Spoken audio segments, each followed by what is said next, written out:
Assalomu alaykum. Mana Jamshid akaga kelganimga mana 1 oycha bo'lib qoldi. Yana 3-4 kundan keyin 1 oy bo'ladi. Alloh ulardan rozi bo'lsin. Ko'zlarim qisilib kelgan edi. Mana shu nerv pardalarini, nerv shoxlarini shamolatgan ekanman. Ko'zlarim yumilib, yuzim sal qiyshayishni boshlanuvdi. Hozir mana yaxshi. Ozgina bir prosentlari qolgan deyaptilar. Hozir qichishib ozgina tuzalishlar ham oxiriga yetib qoldi. Yaxshi, lechenialarim yaxshi davom etyapti. Oshqozonim, jigarim to'xtadi og'rishlardan. Ozgina shu ketnik atrofida ozgina operatsiya bo'ldim. O'sha ketnik atrofidagi grijalarimni ozginasi yana qaytalanmayotdi. Yana o'sha joylarga nina qo'yib yaxshi davo topganman. Bundan ancha yil oldin qarindoshimizni aytgan edim, bo'yda bo'lmagan. O'shalarni ham lecheniyaga tavsiya etib, ularga jo'natdim. Hozir 4 ta bolali bo'lib, bolalar katta-katta bo'lib ketishdi. Shularni sharofati bilan Jamshid akamlarni bolali bo'lishdi mana. Ular har gal meni ko'rsa, "Voy salom deb qo'ying, Jamshid akam so'rab qo'ying" deyishadi. Xursand bo'lib, mana hozir bolali bo'lib, lecheniyalarni olishgandan keyin yaxshi natijalarga erishib, sog'-salomat yurishibdi. Xolamgilar kelishdi.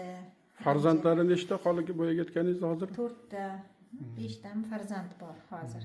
Hozir ancha yil oldin olishgan edi, hozir yana balkim ko'payishgandir.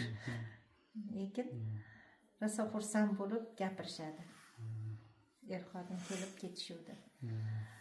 O'zingizda bosh og'ruvlar yo'q, asabiylashish yo'q, xotirjamlik.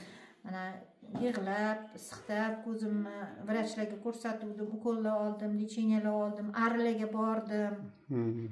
Ancha kun qatnadim. Aridan ham foyda bo'ldi, lekin ninaga baribir yetmaydi. Chunki men ancha yildan beri ninani anaqasini foydasini ko'rdim.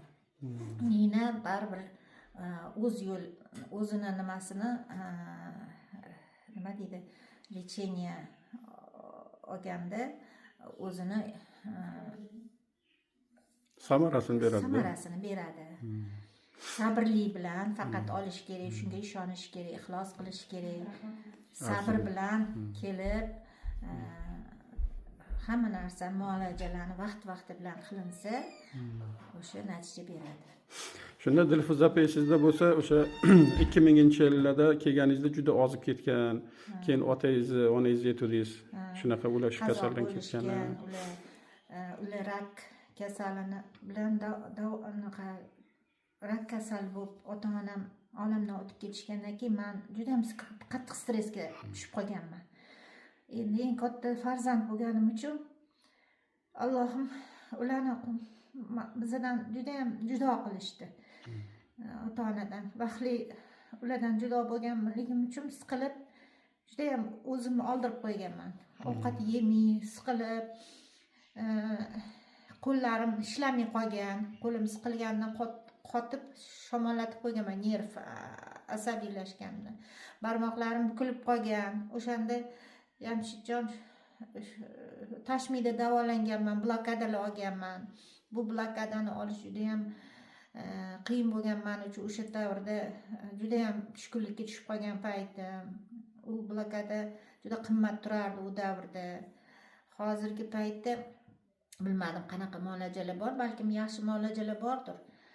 Lekin o'sha paytda baxtimga shetda yaqingina bo'lgani uchun shularni tavsiya etishgan menga, kirib ko'rgan, balkim davo topib ketarsan deb.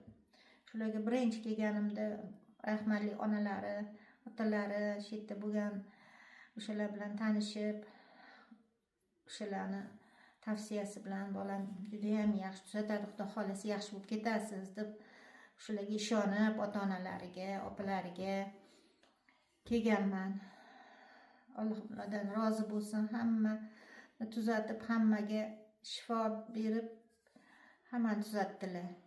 O'rtoqlarimni olib keldim, xolamlarni, undan keyin ularning qizlarini davo topib ketishgan. Hammaliga hozir sog' salomat, hammaligi so'rab turishadi.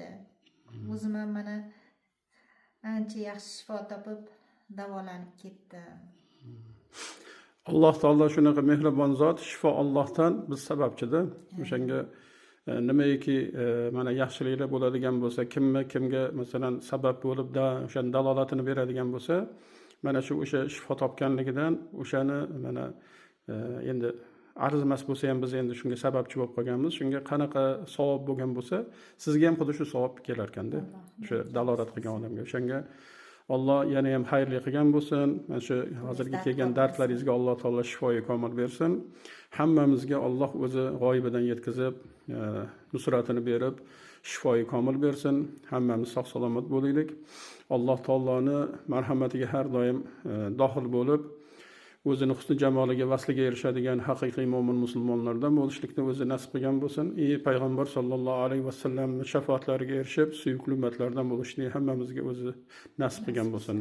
Allohumma inni as'aluka bismika afiyata fid dunya.